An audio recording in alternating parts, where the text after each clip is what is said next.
नमस्ते, झारखंडी जोहार पॉडकास्ट में आपका बहुत बहुत स्वागत है। आज हमारे साथ झारखंड के best nephrologist doctor Amit Kumar होंगे। जब बेस्ट वर्ड लग जाता है तो फिर हमें यह समझ में आता है कि आज हमें बहुत कुछ मिलने वाला है। खासकर जब हम अपनी किडनी की बात करते हैं तो शायद हम परेशान हो जाते हैं। जब हम अपनी किडनी की बात करते हैं तो हमारे दिमाग में बहुत सारे सवाल आते हैं कि वो कौन सा सही वक्त होगा जब हमें ये चेक करना चाहिए कि हमारी किडनी जो है वो बिल्कुल फिट है या नहीं है, या वो कौन सा समय है, वो कौन सा अलार्मिंग सिचुएशन है जब हमें अलर्ट मोड में आ जाना है। सवाल बहुत है और जवाब डॉक्टर अमित के पास है। डॉक्टर अमित, मेरे पॉडकास्ट में आपका बहुत बहुत स्वागत है। Thank you so much. और मैं सही में शुक्रगुजार हूँ कि आपने इस पॉडकास्ट के लिए मुझे चुना है। सर, शुक्रगुजार तो मैं हूँ बिकॉज मैं जब से आपको जानता हूँ, और मैं सिर्फ अपने स्टेट की बात नहीं करूँगा झारखंड की, मैं झारखंड बिहार की बात करूँगा। अब जब सजेशंस की बात आती है ना, और जब हम फ़ोन कॉल करते हैं कि कोई सबसे बढ़िया मुझे एक नेफ्रोलॉजिस्ट का नंबर दे दे या एक सजेशन दे दे, तो मुझे लगता है कि आपका नाम आता है। सो थैंक यू, आप हमारे पॉडकास्ट में आए। और आज मुझे पूरी उम्मीद है कि जितने भी हमारे दर्शक हैं उन्हें बहुत सारी जानकारियाँ मिलने वाली हैं। Thank you so much. और सबसे पहले मैं ये पूछना चाहूंगा कि आपने इस चैनल का नाम रखा है छोकरा हजारीबाग का। जी, तो ऐसा क्यों रखा आपने? इसके बारे में क्या बोलते हैं? चलिए, मुझे लगा कि मैं पहला सवाल करने वाला हूँ लेकिन आपने ही किया है। एक्चुअली मुझे लगता है कि मैं हजारीबाग ज़िले से हूँ और हमारा ये छोटा सा शहर बहुत ही प्यारा है। तो अगर आज मैं कुछ कर पा रहा हूँ तो जो जो मेरा जन्म स्थल रहा है, जहाँ से मैंने पढ़ाई की है, तो वो नाम आगे आना चाहिए। तो मैंने ये प्लान किया कि भाई छोकरा तो मैं हजारीबाग का हूँ, तो क्यों नहीं अपने हजारीबाग को ही सामने रखूं, बाकी मैं तो हूँ ही। तो सर बेसिकली यही प्लान है, बहुत ज्यादा तो इसके पीछे का प्लान नहीं है। तो सर चलिए शुरुआत मैं आपके साथ यहाँ से करना चाहूंगा। जब हम डॉक्टर की बात करते हैं तो एक परसेप्शन चला आता है लोगों में कि डॉक्टर का बेटा डॉक्टर होगा या डॉक्टर की बेटी डॉक्टर ही बनेगी। तो आपके वाले केस में भी ऐसा था क्या कि आपके पापा भी डॉक्टर थे या आपके घर में कोई डॉक्टर थे? नहीं, एक्चुअली मेरे गांव में भी कोई डॉक्टर नहीं था। ओके। और मेरी फैमिली में मेरे पापा इंजीनियर हैं, अभी तो रिटायर कर गए हैं। और कुछ कुछ जो फैमिली में लोग जो मतलब ऑफिसर पोस्ट पे या नौकरी पेशा में हैं, तो वो सब इंजीनियर, सब लोगों ने इंजीनियरिंग की और इंजीनियर थे। मेरे दादाजी ने एक बार कहा कि जब मैं एक्चुअली 12th पास किया तो मैंने पूछा कि बताइए बाबा क्या करना चाहिए। तो वो बोलते हैं कि इंजीनियर तो बहुत है फैमिली में, तुम डॉक्टर बन जाओ। बस यही हुआ और मैं सोचा कि ठीक है आप डॉक्टर बन जाते, बट इतना बहुत कोई पुश नहीं मेरे पीछे था कि हमको ये बनना है। बस मेरे मन में आया कि हाँ सबने ये किया तो हम ये करके देखते हैं। तो इसमें तो एक बहुत मतलब बहुत एक्सपेंसिव जो अभी तक हमारे नॉलेज में है कि लोग कहते हैं कि जब आपको एक डॉक्टर बनना है तो आपके पास 40 लाख रुपए 50 लाख रुपए होने चाहिए, आपको इतने खर्च करने पड़ेंगे तब जाकर आप एक MBBS डॉक्टर बनेंगे। ये इसे थोड़ा सा आप क्लियर करें क्योंकि बहुत सारे लोग हैं जो आज डॉक्टर बनना चाहते हैं। हाँ, देखिए हमारे समय में मतलब इतना भी पुराना हमारा समय नहीं है। हम 99 में दरभंगा मेडिकल कॉलेज में MBBS हमने लिया था।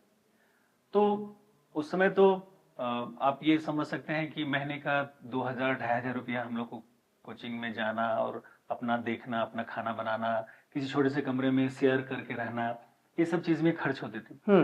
और गवर्नमेंट मेडिकल कॉलेज में जब गए थे तो उस समय वहां का 235 रुपीज फी था बस पूरे साल का। ओके।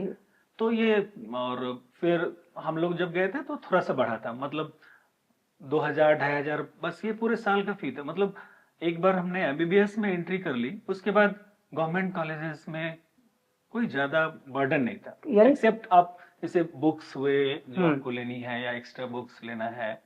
और उस समय ये भी तो नहीं था ना, मोबाइल्स उतने नहीं थे कि मोबाइल का खर्चा है, ये सब चीज भी नहीं थी। हमें लेटर में घर से पैसे आते थे, थोड़ी देर से भी आए तो काम चलते रहता था। तो जरूरत कम थी और गवर्नमेंट सेटअप में हम लोग घुस गए थे, मतलब उनको उसको क्रैक किया, गवर्नमेंट कॉलेज में गए, तो फिर फैमिली पे भी उतना बर्डन नहीं है। लोगों को घर में भी गांव में लगता है क्या कि डॉक्टरी पढ़ा रहे हैं, बहुत खर्च हो रहा होगा।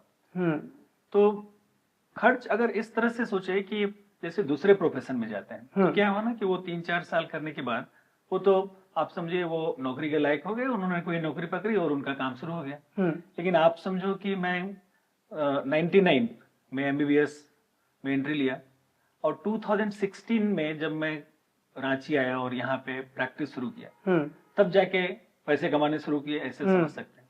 तो ये जो गैप है तो वो 16-17 साल का, 16-17 साल, तो एक बड़े वनवास जैसा है। और इतने लंबे समय तक एक तरह से तो अपने माता पिता पे ही डिपेंडेंट रहना होता है। एग्जैक्टली, मतलब एक लंबा टाइम है। सपोर्ट लंबे समय तक जरूरी है। अगर आप सही में लगन है कि हमको करना है और आप गवर्नमेंट मेडिकल कॉलेज में जाते हैं, तो लंबे सपोर्ट पे आप कर सकते हैं। यार मुझे लगता है दो लाइन है कि एक तो जो खर्च की हम बात करते हैं, तो आई थिंक जब आप प्राइवेट सेक्टर में जाते हैं तो वो खर्च आ जाता है, नॉर्मल है वो। सब लोग नहीं कर पाएंगे, सब नहीं कर पाएंगे। लेकिन अगर आप में जुनून है और आप गवर्नमेंट जो कॉलेजेस हैं उसको क्रैक करते हैं, तो फिर वो खर्च भी सामान्य हो जाता है। सामान्य हो जाता है मुझे। यानी ये इतना आसान भी नहीं है जो बहुत आसानी से हमें लगता है कि डॉक्टर, तो एक तो तपस्या है आपकी, ये 16 साल, 17 साल, इससे लॉन्ग ड्यूरेशन थिंग ना, उसमें लोग उतने दिन तक सस्टेन करेंगे, उस डिग्री तक जाएंगे, उसका फैमिली बैकअप रहे, फैमिली सपोर्ट रहे, ये बहुत जरूरी होता है। दूसरी ये भी बात है ना, अगर आप इंटर्नशिप में चले गए तो इंटर्नशिप में आपको कुछ स्टाइपेंड मिलने शुरू हो जाते हैं। हम लोग को आई थिंक शुरू में 1800 रुपीज मिलता था, वो बढ़ के 2500 हुआ था। तो ये हुआ। फिर आप पीजी जब जाते हैं तो पर ये जो गैप होता है पीजी क्रैक करना, फिर उसमें सपोर्ट चाहिए, कोचिंग कर रहे हैं, कहीं दूसरे जगह रह रहे हैं, ये सब चीजों में आपको जरूरत है।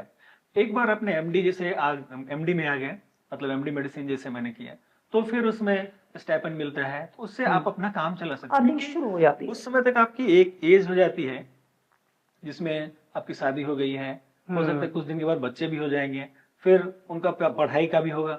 तो अपने पेरेंट्स पे हर समय डिपेंडेंट होना खुद ही अच्छा नहीं लगता है। एग्जैक्टली। तो एटलीस्ट उस समय कुछ ना कुछ आता रहता है, तो आप अपना सर्वाइवल कर सकते हैं। मैं एक बात और भी जानना चाहता हूँ, क्योंकि बहुत सारे ऐसे स्टूडेंट हैं और जो आज पॉडकास्ट देख रहे हैं, डॉक्टर अमित को सुन रहे हैं, सो उनका ड्रीम होता है कि मुझे भी एक डॉक्टर बनना है। तो ये सेटअप कैसा है, मतलब आपके अंदर क्या ऐसी चीज होनी चाहिए कि वो बताता है कि मेरे को मेडिकल लाइन में जाना है, ऐसा कुछ है? या आप एक स्टूडेंट होते हैं एंड यू डिसाइड कि नहीं मेरे को मेडिकल ही करना है? ये दो चीजें हैं, क्या मेडिकल ही करना है या कुछ वो इनर क्वालिटी ऐसी चाहिए जो आपको बताता है कि आपको इस लाइन पे जाना चाहिए? इस बारे में तो मैं कहूंगा कि ये तो जो विद्यार्थी पढ़ रहे हैं अभी, जैसे स्टूडेंट अपने फिजिक्स, केमिस्ट्री, बायो सब कर रहे हैं, तो धीरे धीरे वो उनका एक बन जाता है कि हमको नहीं, हमको डॉक्टर बनना है। पर वो अभी तो सब कुछ ट्रांसपेरेंट है और हमें तो एक्चुअली पता भी नहीं था, लाइक ठीक है डॉक्टर, जैसे मैंने बताया ना, ग्रैंडफादर ने बताया कि डॉक्टर बनो, डॉक्टर बन जाओ, उसके लिए दिया, 1-2 एग्जाम दिया, क्रैक किया, हो गया। तो फिर ये उतना नहीं पता था कि इसके बाद हमको एमडी करना है, फिर एमडी मेडिसिन में भी करेंगे तो भी बहुत भीड़ है। ऐसे नहीं कि आपको हमने एमबीबीएस कर लिया तो अभी आपके रास्ते आसान हो गए, नहीं। उसके बाद एमबीबीएस जैसे 4-5 साल हुआ, उसके बाद से 3 साल की एमडी होती है, उसको कंप्लीट किया तो भी रास्ते आसान नहीं है, क्योंकि एमडी डॉक्टर्स भी बड़े पड़े हैं। तो उसके बाद डीएम किया, डॉक्टरेट ऑफ मेडिसिन। तो एक सुपर स्पेशलाइजेशन करने के लिए रियली जुनून चाहिए, क्योंकि हर स्टेज में एक स्टेप से जो नेक्स्ट लेवल पे जाना है, उसमें फिर लगता है इसे कि जीरो से शुरू कर रहे हैं। उस बीच में होगा नहीं होगा, क्या होगा लाइफ में, क्या होगा, यानी एक डन किया फिर सेकंड आपके पास फिर वो एक टारगेट आ गया कि you will have to complete this first. Yes, ये हमारा एक टीचर बोलते थे कि एक मानिए कि एक पाइप जैसा है, एक बड़ा सा पाइप है, एक बार आप एमबीबीएस में इसमें घुस गए, फिर पीछे तो अंधेरा है, आगे भी ऐसे ही लोग जा रहे हैं, वो कुछ दिख नहीं रहा है। बट अभी क्या है ना कि आप पीछे लौट नहीं सकते, आपको बढ़ते जाना है, बढ़ते जाना है। जब एक जगह पे रोशनी नजर आएगी तब जाके आपको रुकना है, और बीच में आपको आप बैक नहीं कर सकते, क्योंकि बहुत सारे ईयर बैक हो जाएंगे आपके, फिर शायद आपके पास आप नेक्स्ट कुछ कर भी नहीं पाएंगे, बहुत सारे साल आपने लगा दिए होंगे, क्योंकि आपका ब्रेन, आपका सब कुछ जो ट्रेनिंग है उसी डायरेक्शन में है। आप फिर दूसरी जगह एक्सेल तो करने में बहुत मुश्किल होगी, दूसरे डिपार्टमेंट में उस तरह के लोग, कॉम्पिटिटिव लोग हैं। तो आपने 16 साल बताया कि आपकी जो जर्नी रही, ये डॉक्टर अमित यहाँ तक पहुंचे कि आज झारखंड में एक नाम है डॉक्टर अमित। तो ये जो जर्नी है, इसमें मैं आपके एजुकेशन पे जाना चाहता हूँ कि वो कौन सा कॉलेज था जहाँ का एक्सपीरियंस बहुत शानदार आपका रहा और आपको लगा था कि ये मुश्किल है, मैं यहाँ से नहीं कर पाऊंगा, एंड आपने उसको क्रैक भी किया और वहां से आपने ट्रेनिंग ली, वहां पे आपने सीखा? किसी भी डॉक्टर के लिए बेस्ट तो होता है कि एमबीबीएस में एंट्री, वो एक ड्रीम पूरा होना जैसा होता है। एक बार जैसे आप एंटर कर गए तो लगता है कि नहीं, अब हम डॉक्टर बन के निकलेंगे। कैसे बन के निकलेंगे वो आप पे करता है निर्धारित कि आप कैसे बन के निकलेंगे। और तो जब एमबीबीएस में दरभंगा में मैं गया था तो उस समय दरभंगा की हालत बहुत खराब थी, बिकॉज बारिश में पूरा पानी हो जाता था, बाढ़ लग जाती थी, कई बार सेशन लेट होते थे, और ये सारी कई सारी मुश्किलें थी।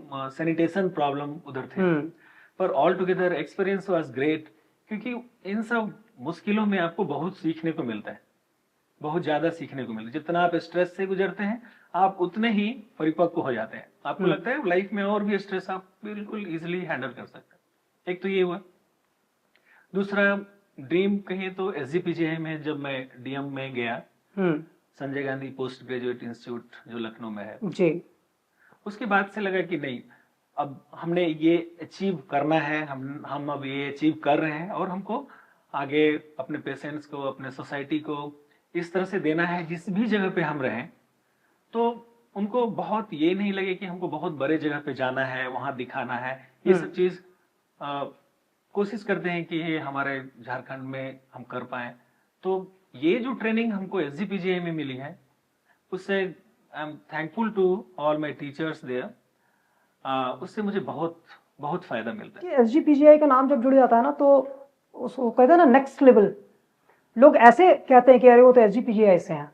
हाँ, वजह क्या है वहां पे, क्या ऐसी चीज है, क्या इंस्टीट्यूशन में खास है जो जब ये टैग जुड़ जाता है तो लोग कहते हैं कि अच्छे ही डॉक्टर होंगे?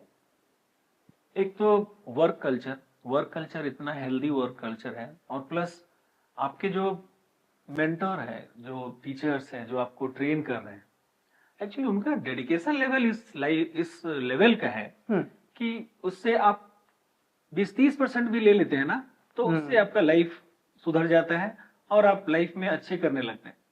लाइक जिस डेडिकेशन से वो लोग अर्ली मॉर्निंग क्लास में आना, फिर दिन में राउंड, फिर ओपीडी, फिर इवनिंग राउंड, फिर नाइट में सारे पेशेंट्स का ऑन फोन सबके बारे में पूछना, फिर इवन लेट नाइट किसी को कोई प्रॉब्लम हुआ तो वो प्रॉब्लम को आपको ट्रांसफर करना, फिर आपको उसको सॉल्व करना, फिर अर्ली मॉर्निंग में उनको बताना।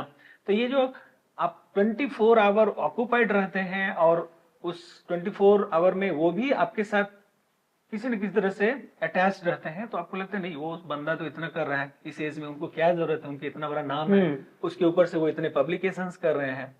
तो आप उनसे सीखते हैं जो कि आपको केवल बुक्स नहीं सिखा सकते हैं। तो वो डिफरेंट पेशेंट्स वो देख चुके होते हैं, इतने डिफिकल्ट सिचुएशंस को हैंडल कर लिए होते हैं, तो वो देखते देखते आप में बहुत कुछ चेंज हो जाती है। ये एक लाइन क्या है मैं समझना चाहता हूँ, क्योंकि अमूमन जब मुझे कोई दिक्कत है और मैं किसी को कॉल कर रहा हूँ तो हम हमेशा यही कहते हैं ना कि कोई यार नेफ्रो में है तो कोई बेस्ट डॉक्टर का नाम बताओ ना।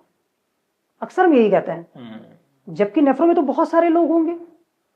तो हम ये नहीं कहते कि नेफ्रो के डॉक्टर का नाम बताओ, हम ये कहते हैं कि नेफ्रो के बेस्ट डॉक्टर का नाम बताओ।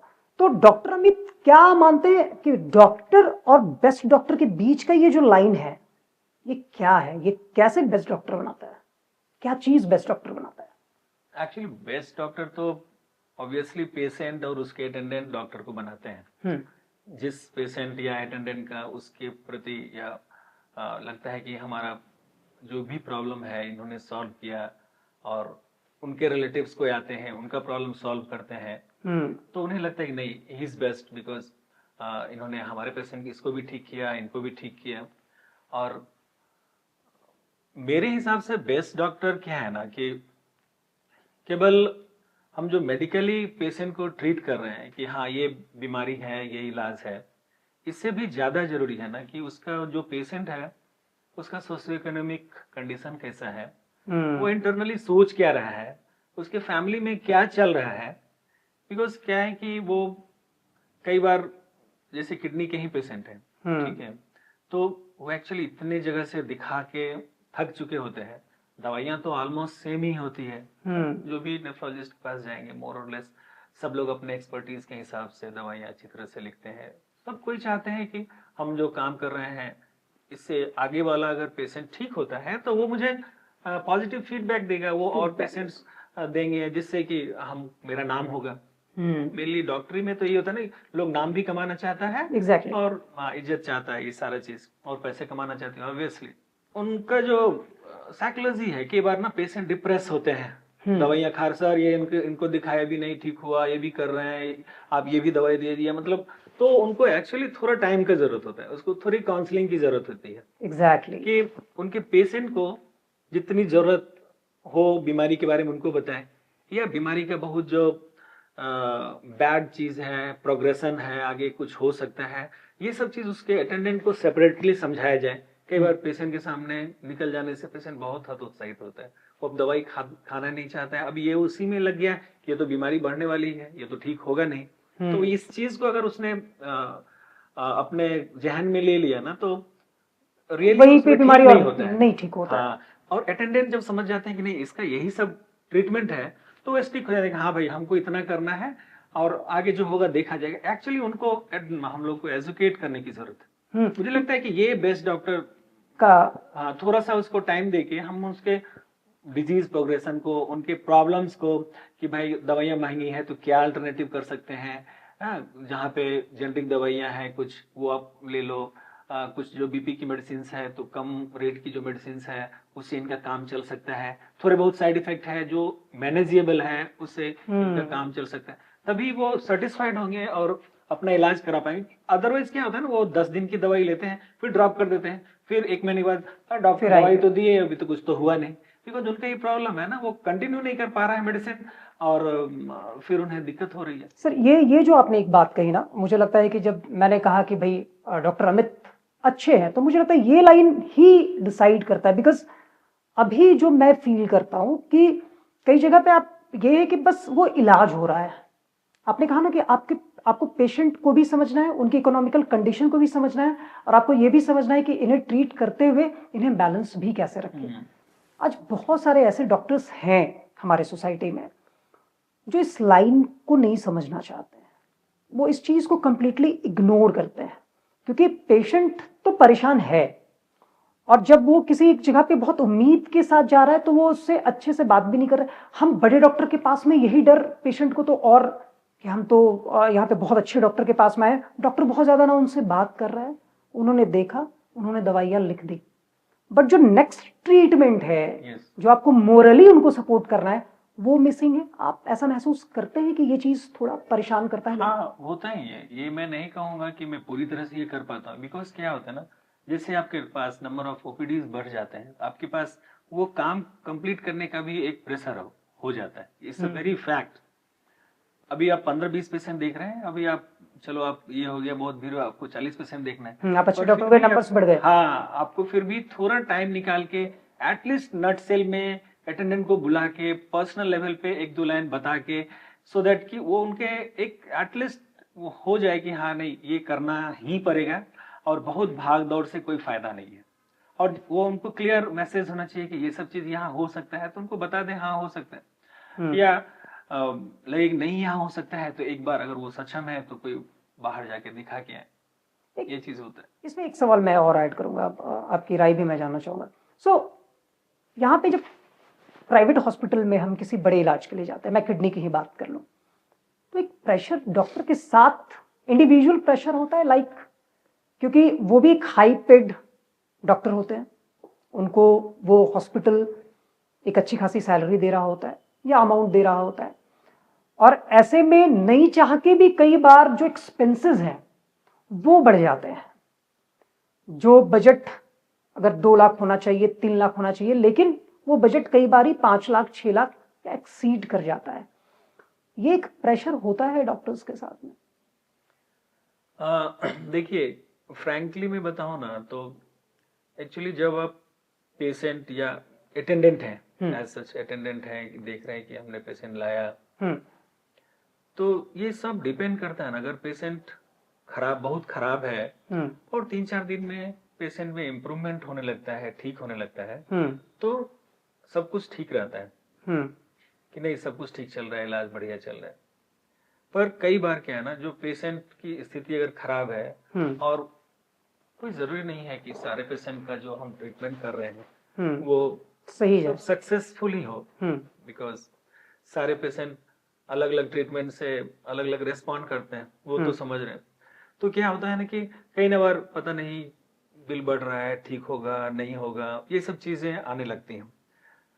जहां तक कि क्या, हाँ, जानबूझ के बिल बढ़ाया जाता है, नहीं ऐसे मतलब तो बहुत सारे केसेस हाँ, आते हैं। मैं मतलब मुझे मैं एक्चुअली मैं इतने दिन से पेशेंट देख रहा हूँ, तो बिल्कुल आप आपका अटेंडेंट जो बोल रहा है या उनके मन में जो है, आप एज ए ह्यूमन बीइंग तो समझ ही पाते हैं ना, कि लगता है इनको ऐसा फील हो रहा है। तो यूजुअली हम लोग उनको बता देते हैं कि इस मतलब जिस तरह का हॉस्पिटल है, तो जिस तरह का हॉस्पिटल है उस हिसाब से चार्जेस है, ठीक है ना। कई बार हम लोग उसको समझ नहीं पाते, तो इवन जो मेडिकल फील्ड में या फिर वहां पे जो काउंसलर होते हैं, उनको भी अच्छे से बताना चाहिए कि हाँ, आप यहाँ एडमिशन लेंगे तो इस तरह का कॉस्ट जाएगा। मतलब उनको एक ट्रांसपेरेंट चीज बतानी चाहिए पेशेंट को। कई बार ये होता है ना कि पेशेंट लॉस नहीं हो जाए, चला नहीं जाए, तो थोड़ा सा कम आप इतना लगभग लगेगा, बट रियली अगर अटेंडेंट को उससे डबल अगर पे करना होगा, तो उन्हें लगता है कि इनका नहीं, इतना ही लगता है, मेरा बढ़ा दिया गया है। कोई एक पेशेंट लेकर जाता है और उससे ये बताया जाता है कि 2 से 3 लाख रुपए या 5 लाख रुपए में आपका खर्च यही आएगा ऑन एन एवरेज, आप ये मान के चले। इकोनॉमिकली वो बहुत मजबूत नहीं है, और अगर उसको वहां पे 10 लाख रुपए लग जा रहे हैं, तो ये तो फिर निश्चित तौर पे यहाँ ट्रांसपेरेंसी नहीं है। इस जगह पे सोचने की जरूरत है ऐसे इस लाइन पे हॉस्पिटल्स को। इसलिए काउंसलिंग की जरूरत है कि उस पेशेंट को, क्योंकि ये मैथ के इक्वेशन जैसा तो नहीं है। अगर सर्जरी में पैकेज होता है कि हाँ, इसका ये सर्जरी करेंगे तो ऑलमोस्ट कॉस्ट वही जाता है, पर अगर पेशेंट रेस्पॉन्स दवाई को नहीं कर रहा है और उसका स्टे बढ़ रहा है, तो हमारी जिम्मेदारी है कि उनके अटेंडेंट को अच्छे से समझाएं कि देखिए, आपका ये सब हमने मेडिसिन चलाया, अभी रेस्पॉन्स नहीं आ रहा है, अभी हमको ये करना होगा, इसमें ये खर्च बढ़ेंगे। तो वो लोग थोड़े सेटिस्फाइड होंगे, हाँ अभी नहीं ठीक हो रहा है तो ये सब बढ़ाया गया। ये सब जो फाइन गैप्स है ना, उसको अगर हम फिल करें तो फिर वो चीजें पब्लिक के दिमाग में या पेशेंट अटेंडेंट के दिमाग में कम आए। ट्रांसपेरेंसी की रिक्वायरमेंट है, बात करने की जरूरत है एंड बताने की जरूरत है कि हाँ, यहाँ पे ये चीजें हैं। सारे पेशेंट्स तो एक ही मेडिसिन से सेम वे में तो रेस्पॉन्ड नहीं करेंगे, दैट इज फैक्ट। खैर, इसमें हम लोग और भी बात करेंगे, लेकिन क्योंकि मुझे लगता है कि जो आज हमारे व्यूवर्स हैं उनके दिमाग में बहुत सारे सवाल होंगे, क्योंकि डॉक्टर अमित हमारे साथ में है, नेफ्रोलॉजिस्ट हैं, बेस्ट डॉक्टर हैं। सो किडनी की बात हम करते हैं तो मुझे लगता है कि सबसे पहली चीज, कब हम अलर्ट मोड में आ जाए कि अब मुझे किडनी की जांच करवा लेनी चाहिए, ये अलर्ट मोड कब हम सब? देखिए, ये जो है एज टू एज वेरी करता है। लाइक कुछ यंग पेशेंट होते हैं, वो हमारे पास अनफॉर्चुनेटली बहुत लेट से पहुंचते हैं। तो यंग पेशेंट है क्या ना कि कई बार उनको सिम्टम्स 3 से 6 महीने से रहते हैं कि उनको भूख कम लगती है, वो पहले जैसे 4 रोटी खाते तो 2 ही रोटी खा पा रहे हैं। लेजीनेस, थोड़ा फटीग जैसा, कि जो इस एज में बहुत एक्टिव होना चाहिए उतना एक्टिव नहीं है, फटीग है, वो उतना अच्छे से काम नहीं कर पा रहा है, जो वो जॉब पहले जिस स्पीड से कर रहे उतना अच्छे से नहीं कर पा रहे। ये सब कोई, दीज आर सबटल सिम्टम्स, मतलब ऐसे सिम्टम्स जो कि बहुत उजागर नहीं होते हैं जब तक कि वो पेशेंट अपने आप को समझे नहीं, मेरा पता नहीं, पहले से तो हम कम एनर्जेटिक है, हम उतना अच्छे से परफॉर्म नहीं कर पा रहे हैं। तो कई बार इन सब सिम्टम्स भी अगर किन्हीं को है तो उनको टेस्ट करा के इन सब चीजों को एक्सक्लूड करना जरूरी है। सी, ये क्रॉनिक ग्लोमेरुलोनेफ्राइटिस मतलब आईजीए नेफ्रोपैथी एक बीमारी होती है, जो एशिया में सबसे कॉमन ग्लोमेरुलर डिजीज, मतलब किडनी का जो यूनिट होता है उसको ग्लोमेरुलस बोलते हैं। ओके। तो उसमें इन्फ्लेमेशन से ये बीमारी होती है। एक ऑटो एंटीबॉडी होती है जो आपके किडनी में जो एंटीजन है उसके अगेंस्ट वो काम करता है और वो किडनी का प्रॉब्लम बढ़ाता है। इसमें होता है क्या ना, एक्चुअली धीरे धीरे पेशेंट्स को ब्लड प्रेशर होते हैं, बीपी बढ़ती है, बीपी बढ़ने के बाद किडनी में पेशाब, यूरिन में प्रोटीन निकलने लगता है, प्रोटीन निकलने से फर्दर किडनी डैमेज प्रोग्रेस होने लगता है। तो उसमें जब क्रेटिनिन बढ़ने लगता है तो पेशेंट्स को फैटीग, वीकनेस, डिक्रीज एपेटाइट, ऐसे सिम्टम्स आने लगते हैं। समस्या क्या है कि ये यंग पेशेंट मुझे लगता है अरे मुझे कुछ नहीं होगा, हमको अभी क्या होगा, हम तो सब ठीक है ना।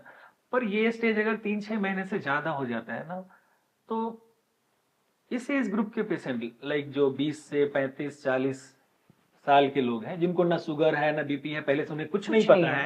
है, कोई वर्कर है कहीं मुंबई में काम कर रहा है, कोई कारपेंटर है वो अपना काम कर रहा है, इस तरह के लोग, उनको लगता है नहीं उनको तो अपनी रोजी रोटी कमानी है, ये छोटे मोटे सिम्टम्स को मिस कर देते हैं। कई बार इनको ऐसे पेशेंट्स को हमने देखा तो सडनली टेस्ट करने में उनका ब्लड प्रेशर भी आ रहा है, उनका हीमोग्लोबिन की कमी आ रही है, उनकी क्रेटिनिन भी बढ़ी हुई है। अब हम जब किडनी का अल्ट्रासाउंड करने जाते हैं तो वो किडनी भी श्रिंक होती जा रही है। अब ये स्टेज आ गया कि उसमें उसके फैमिली को, उस पेशेंट्स को ये समझाना कि तुम्हें किडनी की बीमारी 6 महीने से है, ये उनके पूरे फैमिली के लिए बहुत शॉकिंग होता है। टफ हो जाता है। तो आप वो समझो कि जैसे उनका लाइक कैंसर जैसे होता है, किसी को कैंसर डिटेक्ट हुआ और लाइफ बिल्कुल चेंज। Upside down. तो ऐसे सिचुएशंस आ जाते हैं। यानी कंफर्टेबल जोन में हमें एकदम नहीं रहना है कि हम तो यंग हैं, अभी Yes. क्या होगा, 35 इयर्स हो रहा है, हमें ये इस जगह पे अलर्ट मोड में रहना होगा। कुछ लोग जान रहे हैं कि हमको ब्लड प्रेशर है, वो बोलेंगे कि देखो तो मेरा तो इतना बीपी है, हमको कुछ नहीं होता है, हम तो इतना कर रहे हैं, हम ऐसे कर रहे हैं वैसे कर रहे हैं। इसमें बहादुरी नहीं है एक्चुअली। आपका ब्लड प्रेशर 120-30 रहे, इसके लिए आपका बॉडी बना हुआ है। अगर उससे ज्यादा ब्लड प्रेशर आपके शरीर के अंदर है तो वो टारगेट ऑर्गन डैमेज कर रहा है। मतलब प्रेशर जहां बढ़े हुए, जैसे किडनी का एंडोथेलियम है वहां डैमेज हो रहा है, आईज में जो रेटिना है उसमें नर्व्स है वहां पे डैमेज कर रहा है, हार्ट में प्रेशर बढ़ रहा है तो हार्ट में प्रॉब्लम कर रहा है। तो ये धीरे धीरे कर रहा है, ये तुरंत एविडेंट नहीं होता है। बिकॉज क्या है ना, ये सारे ऑर्गन्स की इनॉर्मस कैपेसिटी है। हम लोग कितना भी कम पानी पियो जो हेल्दी है कुछ नहीं होता है, खूब भी पानी पियो तो ज्यादा यूरिन निकलता है। मतलब ये सब ऑर्गन्स इनॉर्मस है, बट अगर उनको कॉन्स्टेंटली हम टॉर्चर अगर कर रहे हैं तो फिर हमें वो टॉर्चर करेंगे। इसलिए ये कहना कि नहीं हमें कुछ नहीं होगा, प्लीज डोंट डू दिस। हमें कुछ नहीं होगा ये बिल्कुल। क्या ये जो हमारा लाइफस्टाइल है अभी का, ये क्या इसको कनेक्ट करता है? हमारा लाइफस्टाइल भी हमारे किडनी के हेल्थ को इफेक्ट पहुंचा रहा है? लाइफस्टाइल का तो बहुत बड़ा रोल है। बिकॉज आप देखिए जितनी भी क्रॉनिक डिजीजेज हैं, चाहे हार्ट की है, लिवर की है, किडनी की है, ये सब आपके लाइफस्टाइल से जुड़ी हुई है। आपके जो क्या खान पान है, आपका क्या डेली का दिनचर्या है, आप कितना एक्टिव लाइफ जी रहे हैं, ये सब पे है। आप ज़्यादा टाइम स्क्रीन टाइम आपका है, या फिर आप ज़्यादा देर तक बैठे रह रहे हैं, अनहेल्दी फूड खा रहे हैं, ये सब चीज़ पे सारी क्रॉनिक डिजीज कहीं ना कहीं इस तरह से लिंक्ड है। क्योंकि आप देखो ना कि आपके पास पेशेंट, या आप आसपास में भी देखिए कि कोई 35 साल का लड़का है, वो बोला कि मुझे शुगर हो गया। कई बार आता है ना, वो एक बार चक्कर खा गया, गिर गया, हम रूटीन टेस्ट करने गए तो मुझे बीपी बढ़ा हुआ था। हम लोग पूरी उसकी खोजने की कोशिश करते हैं कि क्या आपके फैमिली में किसी को है, आपके मैटरनल फैमिली में किसी को है, या पिताजी के फैमिली में किसी को है, कहीं कोई लिंक नहीं मिलता है। बट वो न्यूली डायग्नोज डायबिटीज आ गया, उनको हाइपरटेंशन आ गया, और एक बार इस एज में अगर ये सब चीजें आ जाती हैं तो ओवर द 5 to 10 ईयर्स जो हमने बताया ना टारगेट ऑर्गन डैमेज, जरूरी ये है कि रोकथाम, मतलब पहले से पहचानना और उसके लिए जो कर सकते हैं, जो अवेलेबल है करें।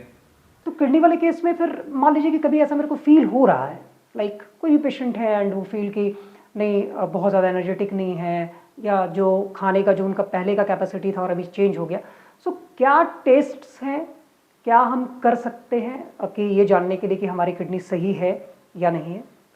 बहुत सिंपल टेस्ट है और बहुत पर्टिनेंट क्वेश्चन है ये। कई बार पेशेंट आते हैं ना कि जैसे पेशेंट को तो आप देख रहे हैं, उसका अटेंडेंट समझ रहे हैं कि इनको ये प्रॉब्लम हो गया, इसी एज ग्रुप में पता नहीं मुझे है कि नहीं। तो ये बहुत कॉमन क्वेश्चन हम लोग से वो अटेंडेंट पूछते हैं। उसका बहुत सिंपल सा जवाब है, एक रूटीन यूरिन एग्जामिनेशन, वो 50-100 रुपये में एक टेस्ट होता है आपकी यूरिन में, यूरिन का एग्जामिनेशन। क्योंकि अगर अर्ली किडनी इंसल्ट हो रहा है ना, सबसे पहले यूरिन में दिखने लगता है वो, फर्स्ट यूरिन में। इसलिए यूरिन को ना नेफ्रोलॉजी में बोलते हैं गोल्ड बायोप्सी, मतलब लिक्विड बायोप्सी। मतलब वो जो यूरिन है उससे आप समझ सको अंदर किडनी में क्या चल रहा है, वो जस्ट सिंपल यूरिन टेस्ट से पता चलता है। वो हार्डली 50-100 रुपए का टेस्ट क्या होता टेस्ट है वो? Routine urine examination. उसमें ये आ जाएगा? हाँ, उसमें आ जाएगा कि यूरिन में क्या इन्फेक्शन है, या यूरिन में प्रोटीन क्या आ रही है, कहीं यूरिन में ब्लड का सेल्स तो नहीं आ रहा है। तो वो उसको अच्छे पैथोलॉजिस्ट अगर यूरिन एग्जामिनेशन अच्छे से कर दें तो कई बार उस रूटीन यूरिन से बीमारी डायग्नोज हो जाती है क्या चीजें और पता चलती है? एक्सक्लूड तो हो सकती है कि इनको कोई प्रॉब्लम नहीं, अगर नहीं है तो। क्या पता चलता है जब यूरिन टेस्ट करते हैं? जैसे यूरिन में पस सेल्स आते हैं, WBCs होते हैं जो यूरिन में आने लगते हैं, तो अभी 10 to 12 WBC से ज़्यादा आ रहे हैं तो पेशेंट का यूरिन कल्चर करना है, क्योंकि यूरिन में कुछ ना कुछ इन्फेक्शन है, इसीलिए वो WBCs यूरिन से पास आउट हो रहे हैं। यूरिन में प्रोटीन का टेस्ट होता है, रूटीन यूरिन में सब टेस्ट आ जाएंगे, वो सब उसमें पैरामीटर्स होते हैं, सब वो लिखे रहते हैं। अगर पस सेल्स बढ़े हैं तो यूरिन कल्चर करा लीजिए, देखिए कि यूरिन में इन्फेक्शन तो नहीं। अगर यूरिन में प्रोटीन आ रहा है तो हम लोग को चेक करना है कि रियली ये सिग्निफिकेंट प्रोटीन आ रहा है या इनसिग्निफिकेंट, क्योंकि कई बार फीवर वगैरह आया, स्ट्रेस हुआ, एक्सरसाइज हुआ, उसमें भी यूरिन में थोड़ा प्रोटीन आ सकता है, मतलब 1+ ऐसे आता है, उसका ये क्वांटिफिकेशन करते हैं 1+, 2+, 3+, 4+। अगर किसी को कंसिस्टेंटली 2+ या ऊपर उससे ऊपर प्रोटीन आ रहा है तब तो उसको नेफ्रोलॉजिस्ट को दिखाना ही दिखाना है, उसको इग्नोर नहीं करना है, बिकॉज वो कंसिस्टेंटली अगर आ रहा है तो देयर इज क्रॉनिक डिजीज। जैसा ऐसा देखा गया, इसलिए क्रॉनिक किडनी डिजीज का डेफिनेशन ही चेंज किया गया। अभी पीछे वर्ल्ड किडनी डे था, अभी तो ये 13 मार्च को वर्ल्ड किडनी डे था, तो उसमें भी यही मेन है कि आप अपना किडनी को देखो ये ठीक है कि नहीं। उसमें ये थीम था are your kidneys okay. Okay, हाँ, बिकॉज एक बार बीमारी होने के बाद तो फिर वो जस्ट सपोर्टिव ट्रीटमेंट है एंड डाइट है और कुछ डेफिनेटिव नहीं है, इसलिए पहले हमको उसको डिटेक्ट करना है। सी, तो इसलिए डेफिनेशन इसलिए चेंज किया गया क्योंकि इसका प्रिवलेंस बहुत बढ़ रहा है। वर्ल्ड वाइड प्रिवलेंस है कि अगर 10 लोग अगर हैं वर्ल्ड में, 10 लोग को अगर हम लोग सेलेक्ट करें तो उसमें एक आदमी को किसी न किसी तरह की किडनी की प्रॉब्लम है। आप समझिए पहले किडनी डिजीज RMP लेवल पे टेस्ट भी क्रेटनिन नहीं करते थे, क्योंकि क्रेटनिन टेस्ट कर लिया ना तो अगर वो आ गया उसमें और उसका रिपोर्ट बढ़ा रहा तो it's like death sentence. Creatinine किसी का बढ़ गया कि क्योंकि इसकी कोई इलाज नहीं है। उस समय डायलिसिस तो अफोर्ड करना बहुत मुश्किल था, डायलिसिस सब जगह थी भी नहीं जब हम MD में थे, और उसमें ब्लड कम हो जाता है, ब्लड बढ़ने के इंजेक्शंस बहुत महंगे मिलते थे, मोस्टली लोग अफोर्ड नहीं कर पाते थे। It's like death sentence. लोग क्रेटिनिन टेस्ट भी नहीं कराते थे, लिवर फंक्शन टेस्ट कराया, हीमोग्लोबिन टेस्ट किया, उस हिसाब से ट्रीटमेंट चला। पर अभी चूंकि साइंस बढ़ रहा है, गवर्नमेंट ने इतना सपोर्ट किया है, चारों तरफ डायलिसिस सेंटर्स हो रहा है, तो डायलिसिस पे पेशेंट्स इतने दिन से हो मतलब चल रहा है, तो ये सब चीजें बहुत चेंज हुई है पीछे 10-15 साल में। तो डेफिनेशन उन्होंने चेंज किया कि इतना प्रिवलेंस है, 10 में से 1 लोग को किडनी का प्रॉब्लम हो रहा है, तो उन्होंने ये लिखा है कि रूटीन यूरिन में कोई चेंज हो रहा है, उनके किडनी के स्ट्रक्चर में अल्ट्रासाउंड में देखने में कुछ गड़बड़ी आ रही है, तो उनको हम लोग को प्रॉपर टेस्ट करना है। क्योंकि एक और हम बात जोड़ना चाहेंगे, किसी को मानो किडनी की प्रॉब्लम हुई, मतलब कई बार होता है ना, डिहाइड्रेशन हो गया, लूज स्टूल हो गए, थोड़ा क्रेटिनिन बढ़ गया, फिर वो सेटल कर जाता है। तो ये देखा गया है ना, तो जिनको भी एक बार किडनी का इंसल्ट हुआ तो उसमें से 30% लोग को ओवर द लाइफ टाइम आगे चल के उनको 30% क्रॉनिक किडनी डिजीज में चेंज होने की हो सकता है, वो CKD में वो चेंज हो जाए, इसलिए उनको भी आगे चल के फॉलो अप करना चाहिए।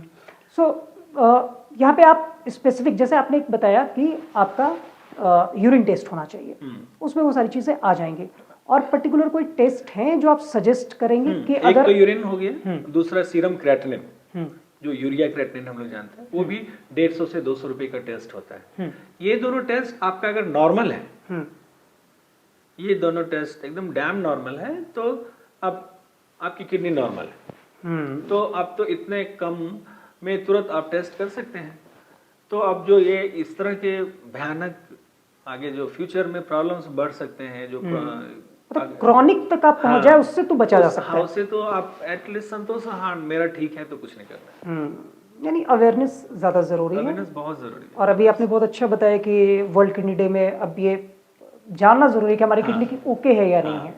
सो लोगों को अवेयर होना चाहिए, और अगर हम सही समय पे अवेयर हैं तो आई थिंक इतने क्रॉनिक वे में हम नहीं बढ़ेंगे।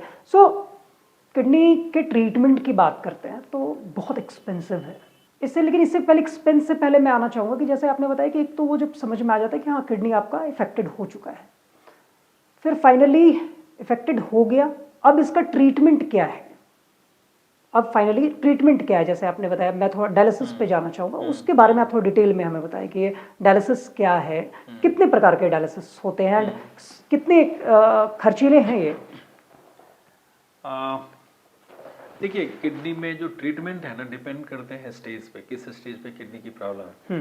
कुछ तो एक्यूट किडनी शट डाउन होता है तो वो पेशेंट ठीक हो जाते हैं, उसको एक्यूटली मतलब टाइमली हमारे इंटरवेंशन करते हैं, मेडिसिन देते हैं, किडनी बायोप्सी होती है, उससे उनका डायग्नोसिस करना सबसे जरूरी है। अगर हम प्रॉपर डायग्नोसिस पे आ गए तो ट्रीटमेंट तो ABCD जो होते हैं उसको करना है और पेशेंट उसमें ठीक हो सकते हैं। कुछ पेशेंट स्टेज 2, स्टेज 3, स्टेज 4 इस तरह से होते हैं।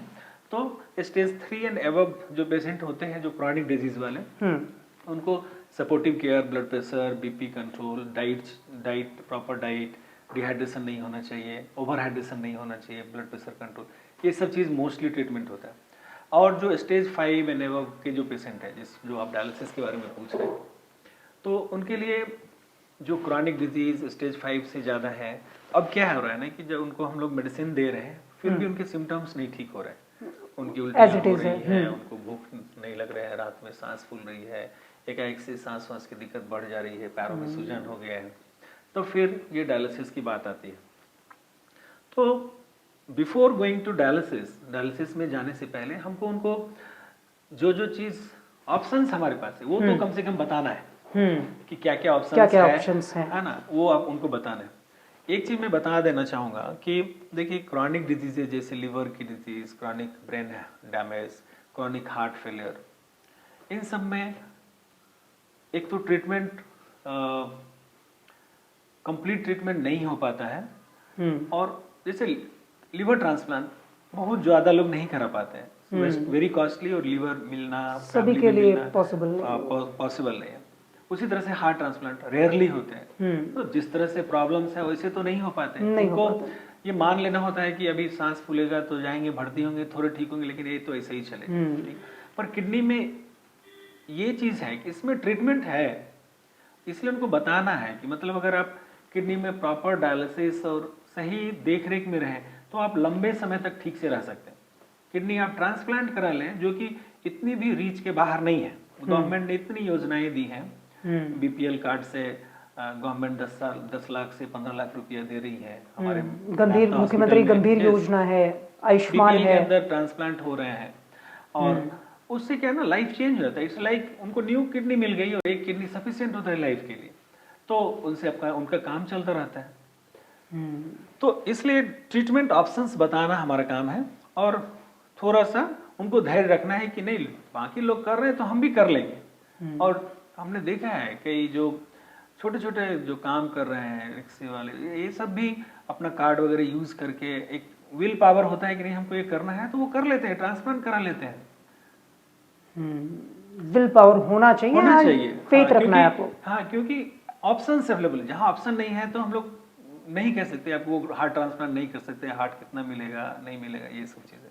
तो वो किडनी में ये उतना नहीं है, मतलब अब एवरेज अगर आप कॉस्टिंग मानेंगे तो 8 लाख 7-8 लाख रुपए में ट्रांसप्लांट झारखंड में हो जा रहा है।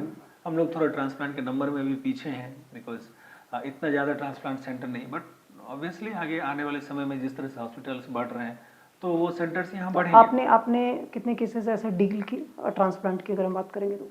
देखिए, जब मैं SGPGI में था तो हमारी 2 महीने की पोस्टिंग होती है, तो उसमें 2 महीने में हम लोगों ने लगभग 30-35 ट्रांसप्लांट उस समय बस उतने पीरियड में 3 महीने में हुआ। बाकी तो 3rd ईयर में आने के बाद तो it's a normal duty, daily transplant हो रहे हैं, लाइक वीक में 2 से 3 ट्रांसप्लांट ऐसे होते थे कंटिन्यू। ठीक है, मैंने देखा वहाँ की एक्चुअली गवर्नमेंट सेटअप है, लाइन लंबी बहुत होती है। हाँ, वहाँ तो भीड़ बहुत होती है। 1 साल 2 साल में ट्रांसप्लांट का नंबर आता है। समस्या क्या है ना, उतने दिन तक पेशेंट को रखना, वो पेशेंट प्रॉपर डायलिसिस में रहे, कई बार एट्रिशन रेट होता है ना, उतने दिन नहीं चल पाते हैं।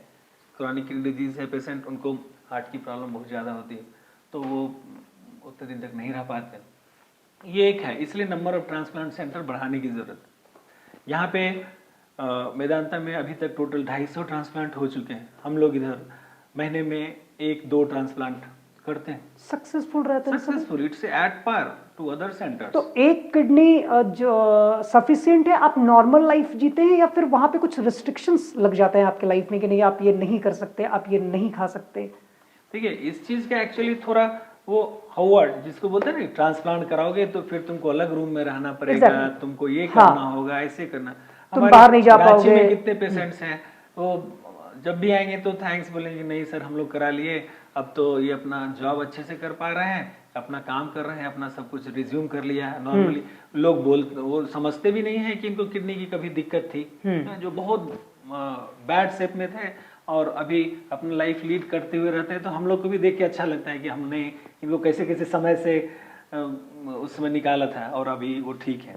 तो ऐसा भी नहीं है, उनको मेन क्या है ना, उसमें वही चीज है ना, एजुकेशन। उनको समझाने की जरूरत है कि शुरुआत के जो 3 से 6 महीने होते हैं ना, एक्चुअली उसमें मेडिसिन का डोजेज ज्यादा होता है, ज्यादा के मतलब वो जरूरी होता है ताकि जो नई किडनी है वो इनग्राफ्ट हो पाए हमारे शरीर में, मतलब हमारा शरीर उसको एक्सेप्ट करे। क्योंकि कोई भी अगर मदर या ब्रदर फादर इनका भी किडनी होता है तो वो आपके शरीर और उनके शरीर में कुछ ना कुछ अंतर होता है, वो एक प्रोसेस। हाँ, वो अंतर होता है। तो उसको आपके शरीर के अनुरूप बनाने के लिए दवाइयाँ होती हैं ताकि वो उस किडनी को आपका शरीर एकोमोडेट कर ले।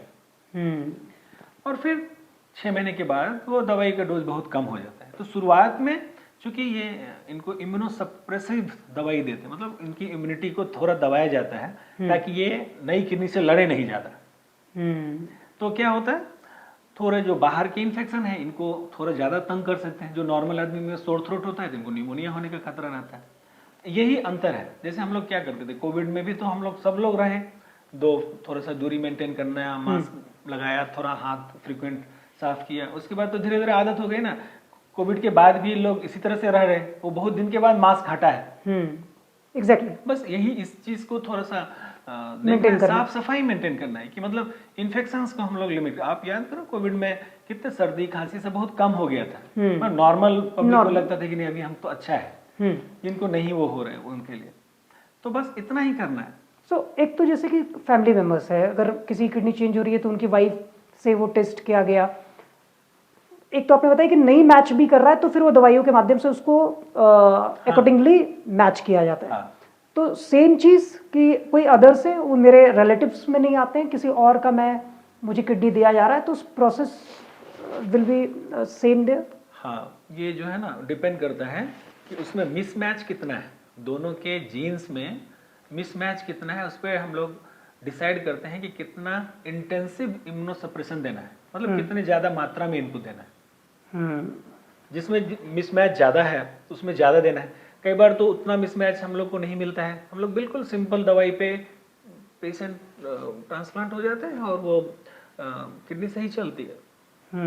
और साथ ही साथ जब भी किसी का ट्रांसप्लांट हो रहा है उनका रिस्क को भी बताना है उसको, देखो भाई ऐसा नहीं है इट्स 100% की कभी इन्फेक्शन के या इन्फेक्शन हो सकता है या वो किडनी रिजेक्ट हो सकती है। ओके, एजुकेशन हर एक स्टेज पे जरूरी है, उनको बताना है कि देखो भाई ये तो है, पर मान के चलो कि 100 आदमी का ट्रांसप्लांट होता है ना, तो 10 आदमी का 100 में 10 केसेस ऐसे हो सकते हैं, खराब हो सकता है ना, हो सकता है फिर तुम्हें डायलिसिस पे जाना होगा। एक्चुअली वो पहले से अगर उनको पता है कि ये है तो तुम्हें चूज करना है, तो बोलेगे सर 10 का तो खराब होता है, तो हमको उनको बताना है कि 90 लोग का ठीक होता है, ये भी सोचो। राइट, क्यों अभी से तुम 10 वाले में जाना चाहते हो? अभी रोड पे इतने लोग चल रहे हैं, कितने एक्सीडेंट हो रहे हैं, लेकिन हम लोग क्या करते हैं, ऐसे चलना थोड़ी छोड़ दिए हैं। चलना तो है ही, लाइफ में आगे बढ़ना है। ये खुद को डिसाइड करना है, आप पॉजिटिव जा रहे हैं या आप नेगेटिव जा रहे हैं, आप 90 को देख रहे हैं या 10 को देख रहे हैं, बट इलाज है, अच्छी बात है, इलाज है। और ऐसा नहीं है कि बहुत रीच से बाहर है।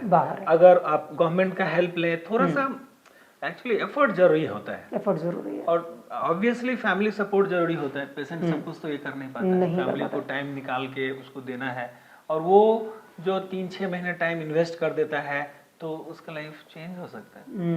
सर एडिक्शन, किसी भी चीज़ की एडिक्शन कितना किडनी के हेल्थ को इफेक्ट पहुंचाती है?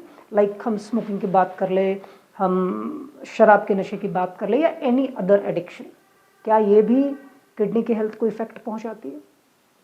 नशा तो कोई भी खराब ही होता है, मतलब ज्यादा नशा तो खराब ही होता है। अगर साइंटिफिकली देखें तो जैसे स्मोकिंग है ना, ये ऑक्सीडेटिव स्ट्रेस बढ़ाता है ना। इफ तो ये क्या है ना, आपके अंदर के फ्री रेडिकल्स जो है उसको बढ़ाते हैं। लाइक वो आपके इंडोथेलियम मतलब सेल्स के जो मतलब वेसल्स के जो इंडोथेलियम है उसको डैमेज करते हैं। तो कॉन्स्टेंटली जो स्मोक कर रहे हैं उसमें इंडोथेलियल डैमेज होता है। तो उस तरह से किडनी का जो GFR होता है ना, वो धीरे धीरे कम, मतलब किडनी फंक्शन कम होने का डर हमेशा ही है। अगर अल्कोहल को लें तो डायरेक्टली या इनडायरेक्टली, अगर कोई ज्यादा बिंज अल्कोहल ले रहा है तो वो कहीं ना कहीं वो खाना ठीक से नहीं ले रहा है, कुछ टाइम डिहाइड्रेट रह रहा है ना।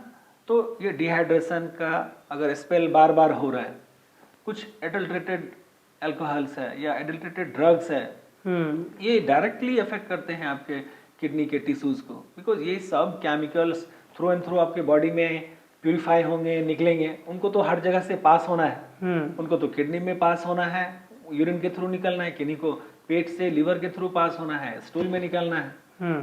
तो जो पास होंगे तो उनमें प्रॉपर्टी है खराब करने की, तो वो खराब करेंगे।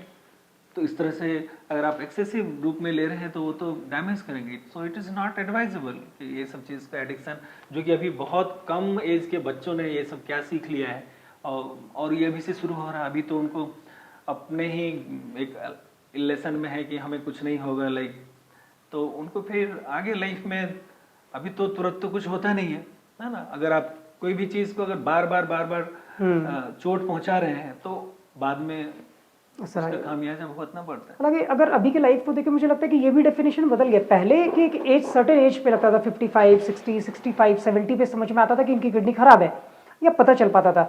अब तो ऐसा लग रहा है कि मैंने बहुत सारे ऐसे भी केसेस देखे जो बहुत कम उम्र के हैं, 22 साल के हैं, 25 साल के हैं, वो डायलिसिस पे हैं। यस, हमारे पास तो कुछ बच्चे हैं 7-8 साल के बच्चे जो डायलिसिस पे हैं।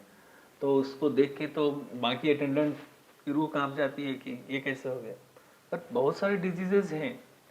सी, अब क्या है ना कि साइंस के हिसाब से आप डिजीज को डायग्नोज करना भी तो अर्ली डायग्नोज भी तो कर पा रहे हैं। कई बार जैसे पहले बताया ना, पहले लोग क्रेटिनिन टेस्ट ही नहीं कराते थे। अगर ये टेस्ट करा लिया, अगर बढ़ा हुआ आया तो फिर क्या हुआ, कोई रास्ता तो है नहीं। तो उसको टाइमली उनके सिम्टम्स को किसी डॉक्टर ने पकड़ा, उसको डायग्नोज किया, तो उन लोग का भी मतलब इवन 10 kg के बच्चों का आप ट्रांसप्लांट कर पाते हैं, किडनी चेंज होती है। क्योंकि यहाँ तो आप तो ये नहीं कह सकते कि हाँ इसने इसका एडिक्शन है या कुछ है। ये तो अगर किसी 10 साल के बच्चे को किडनी का डिजीज निकल गया तो फिर तो ये थोड़ा मुश्किल है पकड़ना। हाँ, देखिए, कारण रेयर अगर केसेस हम है ये। लोग कारण पे आए कि किस कारण से, क्या कारण? हाँ। हाँ, कारण जरूरी है। मतलब एडिक्शन भी ज्यादा करने से हो सकता है, लेकिन जो मुख्य कारण है जो प्रिवेलेंट है सोसाइटी में ऑल ओवर वर्ल्ड, तो एक तो डायबिटीज है। डायबिटीज अगर बहुत लंबे समय से है, मानिए इस चीज़ को जानना बहुत ज़रूरी है, क्योंकि डायबिटीज़ का पॉपुलेशन तो इंडिया में बहुत ज़्यादा है। इंडिया इज अब डायबिटिक कैपिटल आप कह सकते हैं। तो जितने भी डायबिटिक्स हैं उसमें 40% लोगों को, मतलब 100 लोग हैं तो 40 लोगों को 5 से 10 साल में किडनी की प्रॉब्लम होनी ही होनी है। ये जानना जरूरी है। लेकिन 60% को नहीं भी होना है, इसलिए 100 में 40 को डरने की जरूरत नहीं है। पर डर रहे हैं, फिर टेस्ट भी नहीं करा रहे हैं, वहां समस्या। अलर्ट रहना है आपको, वहाँ अलर्ट रहना है, अलर्ट रहना है, टेस्ट आपको करवाते रहना है, करवाना है, ताकि वो पता चल जाएगा। और भी टेस्ट भी वो सिंपल है, यूरिन टेस्ट करना है, क्रेटिनिन टेस्ट करना है, उससे पता चल जाता है। तो एक तो डायबिटीज हो गया, दूसरा ब्लड प्रेशर अगर बहुत दिन से बहुत अनकंट्रोल है उसमें क्रॉनिक डिजीज हो जाते हैं। तीसरा जो हम लोग ग्लोमेरुलर डिजीज बताया, जो किडनी का यूनिट होता है उसको ग्लोमेरुलस बोलते हैं। तो उसमें कुछ इन्फ्लामेशन होता है, कुछ एंटीबॉडीज बन जाते हैं जो वहाँ पे अटैक करते हैं और उधर इन्फ्लामेशन शुरू करके वो लोकली डैमेज करना शुरू कर देते हैं, इससे उनका किडनी डैमेज होने लगता है। ये एक रीजन हो गया। चौथा एक अनुवांशिक रीजन होता है, जैसे पॉलीसिस्टिक डिजीज होते हैं किसी को, मतलब सिस्ट की बीमारी होती है जो फैमिली में चलती है कि जैसे फैमिली में किसी को अगर पॉलीसिस्टिक किडनी डिजीज है तो 50% उनके सिबलिंग बच्चों में होने के चांसेस होते हैं। तो जैसे वो हैं तो उनके बच्चों का 40-45 साल तक है तो उनका अल्ट्रासाउंड करके चेक कर लेना है, ताकि उनको पता चल जाए कि हाँ ये फादर को है, ये हमको भी होगा, इसका ये इलाज है, ये प्रिकॉशन है, वो हमको करना है। तो उसके लिए किसी फिजिशियंस को मिल लो, और अगर मोर प्रैक्टिकली कोई नेफ्रोलॉजिस्ट को मिल लो। फिफ्थ, आप देखो यूरिन का इन्फेक्शन किन्हीं को बार बार हो रहा है, या स्टोन डिजीज बार बार हो रहा है, है ना, कई बार कुछ लोगों को स्टोन बनने का टेंडेंसी होता है, ठीक ऑपरेशन कर किया रहे हैं, हो गया फिर कुछ नया स्टोन हो महीने गया। तो उसमें एक्चुअली ना टाइमली या उसमें मेटाबॉलिक डिजीज हमें सर्च करना होता है कि आखिर कौन सा ऐसा मेटाबॉलिक डिजीज इसमें है जिसकी वजह से इनके कुछ मिनरल्स इधर उधर हो रहे हैं जो वहाँ पे सुपर सेचुरेट कर रहे हैं, और सेचुरेशन होने से वो न्यूक्लिएट होते हैं, स्टोन बनते हैं। तो वो कभी कभी वो डिजीज अगर हम सर्च कर पाते हैं, उसका ट्रीटमेंट अगर पॉसिबल है कर पाते हैं, तो स्टोन बनना कम हो जाता है। इससे आप क्रॉनिक डिजीज में प्रोग्रेशन को रोक सकते हैं। यानी अवेयर बच्चों रहना का है। ले लें, हाँ अवेयर रहना है। और बच्चों की बात कर रहे थे आप? और प्रॉब्लम जैसे आया तो उसको उसके तह तक जाके जो जो अवेलेबल है जो हम कर सकते हैं, कोई जरूरी नहीं है कि मतलब प्राइवेट डॉक्टर्स के पास ही जाएं और वहाँ इलाज करें। गवर्नमेंट में हर अभी तो सब जगह सुपर स्पेशलिस्ट आ गए हैं, उनसे दिखाएं, है ना। थोड़ा सा कभी कभी टाइम का इश्यूज होता है लोगों में, इतना स्ट्रेसफुल लाइफ है, अपना काम भी देखना है कि इग्नोर कर जाते हाँ, हैं। इग्नोर यानी कर जाते हैं। इग्नोरेंस खतरनाक है। आज जितने भी लोग डॉक्टर अमित को हमारे पॉडकास्ट में सुन रहे हैं, इग्नोर हमें नहीं करना है, हमें अवेयर रहना है। और हेल्थ के प्रति हम अवेयर रहेंगे तो ये जो क्रॉनिक डिजीजेज की बात करते हैं, स्पेशली जब किडनी की बात करते हैं, तो शायद आप पहले इसके इलाज पे जा सकते हैं, खुद को बेहतर रख सकते हैं। आपने सिस्ट की बात की, मैं थोड़ा इस पे भी जानकारी चाहूँगा। किडनी में सिस्ट होना ये कितना खतरनाक है, क्योंकि कई राय आते हैं, जिसमें एक राय आता है कि सिस्ट है, नॉर्मल है, वो जिंदगी भर रहेगा, इससे कोई फर्क नहीं पड़ने वाला है। एक आपने कहा कि ये भी कभी कभी खतरनाक हो सकता है, तो आप ये सिस्ट को थोड़ा क्लैरिफाई करें और इस पे क्या कुछ करना चाहिए अगर किडनी में है तो। देखिए, कुछ ना म्यूटेशंस होते हैं। ये पॉलीसिस्टिक किडनी डिजीज एक अलग एंटिटी है जो जेनेटिक डिजीज है, उसमें म्यूटेशंस होता है। PKD1 PKD2 जीन्स होते हैं, वो म्यूटेशन मतलब वो जो उनके जो DNA लेवल्स हैं उसमें चेंजेस होने की वजह से जो उससे प्रोटीन्स बनते हैं वो डिफेक्टिव प्रोटीन बनते हैं। तो वो डिफेक्टिव प्रोटीन बनने के कारण उनका जो काम है वो नहीं करके वो दूसरा काम करने लगते हैं। जैसे उनको नॉर्मल फिल्ट्रेशन का काम करना है था और वो सिस्ट बन गए, जाके वहाँ पे एक सिस्ट मतलब समझिए कि पानी का बुलबुला जैसा बन गया। तो जिनका ये पेनिट्रेशन मतलब ये जिसमें ज्यादा म्यूटेशन हो रहा है उसमें नंबर ऑफ सिस्ट ज्यादा है, जिसमें माइल्डर वैरायटी है उसमें कम है। एक तो ये हो गया। तो उसमें क्या होता है ना, जिनका अर्ली एज में सिस्ट का प्रॉब्लम है, लाइक मान लीजिए जैसे मैंने बताया कि जो जेनेटिक डिजीज होते हैं ना, कई बार MRI में 20-25 साल की उम्र में भी अगर MRI करके देखते हैं तो छोटे छोटे सिस्ट उसमें दिखाई देते हैं जो कि अल्ट्रासाउंड में जनरली नहीं दिखते। तो जिनको फैमिली में है तो उनको और इन्वेजिव टेस्ट करके देख लेना है कि रियली इनके आगे भी होने वाला है कि नहीं, क्योंकि आजकल तो ना जेनेटिक टेस्ट भी अवेलेबल है कि आप पता कर सकते हैं कि किस जीन के म्यूटेशन से इनको प्रॉब्लम है या इनके फैमिली में क्या म्यूटेशन हो रहा है। तो वो उनका आगे जो किसी से शादी होने वाला है वो सब चीज को भी आप पॉजिटिव वे में प्लान कर सकते हैं। दूसरा सिस्ट एक होता है ना बिनाइन सिस्ट। 45 ईयर्स के बाद अगर किडनी में 1-2 सिस्ट है, ठीक है ना, तो वो कई बार नॉर्मल सिस्ट होते हैं, मतलब वो प्रोग्रेस ज़्यादा नहीं करते। आप देखें तो वो सालों तक उतना ही रहता है। तो वैसे पेशेंट्स को हम लोग बोलते हैं आप 3-4 साल में एक बार अल्ट्रासाउंड करा के देख लो, है ना। और कई जो 65 ईयर्स के बाद ना थोड़े बहुत जो किडनी में चेंजेस होते हैं उसके रिजल्टेंट थोड़े से सिस्ट 1-2 बन जाते हैं, पर वो सिस्ट इतने छोटे होते हैं प्लस और उनके नंबर इतने कम होते हैं कि वो जो नॉर्मल टिश्यू है उसको कंप्रेस नहीं कर पाते हैं कि उसमें किडनी की डिजीज हो। तो बाकी किडनी उनके शरीर के लिए जितना जरूरत है उनका काम चलता रहता है, उनको दिक्कत नहीं। पर ये नंबर ऑफ सिस्ट अगर बढ़ते जाते हैं, नंबर्स बढ़ते जाते हैं, तो ये क्या करते हैं ना कि जो नॉर्मल जो किडनी का टिश्यू है उसको सप्रेस करते हैं। उसको सप्रेस करेंगे तो उनका फंक्शन कम होगा। ये प्रोसेस अनबरत चलता रहता है, तो फिर वो क्रॉनिक डिजीज में और किडनी फेलियर में चले जाते हैं। तो जिनको सिस्ट है, दोनों किडनी में है, तो वैसे लोगों को प्रिकॉशन में क्या करना है, क्योंकि इसके लिए क्या कोई मेडिसिन है या प्रिकॉशन है? देखिए, जो भी जेनेटिक डिजीज एक्चुअली होती है ना, तो उसमें चूंकि जीन्स में चेंजेस हुए हैं उसके रिजल्टेंट ये आया है। कुछ मेडिसिन एडवोकेट किए गए हैं पहले भी कई बार, पर वो डेफिनेट एक्चुअली नहीं है। अभी रिसेंटली मान के चलिए 4-5-6 साल से टोलवैप्टन करके मेडिसिन है जो कि सिस्ट वाले जो बीमारी होती है ना उसमें देखा गया इफेक्टिव है, बट इफेक्टिव इस इस रेशियो में है कि अगर पेशेंट का किडनी फंक्शन नॉर्मल है और उसमें जेनेटिक किडनी डिजीज है, सिस्ट है, तो ये दवाई इतना कर सकती है कि उसके सिस्ट का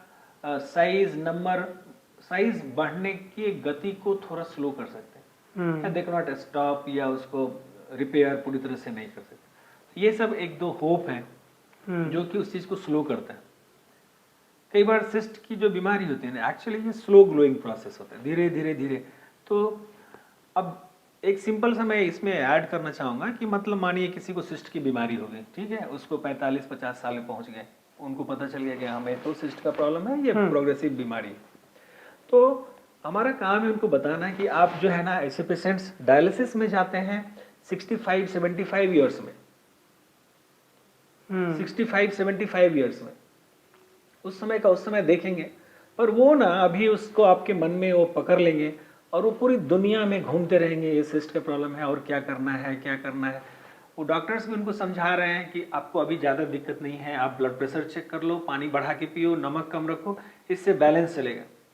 पर वो इनके दिमाग में ऐसी एंजाइटी हो गई कि हमको अब किडनी दिक्कत हो गया, अब तो हम कुछ होने वाला।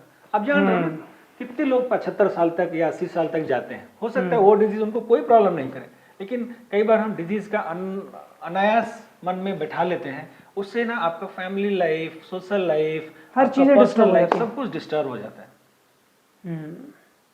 सो यहाँ भी एक अवेयरनेस की रिक्वायरमेंट है। हाँ। आप ये इन डिजीजेस में बहुत ज्यादा परेशान होकर भी बहुत कुछ नहीं कर सकते। ये तो अच्छा है ना कि अभी इतना सोशल मीडिया का जमाना है, आप डिजीज के बारे में पढ़ो तो है, तो स्पेशलिस्ट से राय लो, उनकी बात मानो, क्योंकि अब ये हो गया, अब हो गया में जो करना है, जो एज ए ह्यूमन बीइंग हम कर सकते हैं करेंगे, जो नहीं कर सकते उसके लिए वरीड होने से परेशान नहीं होना है, नहीं होगा।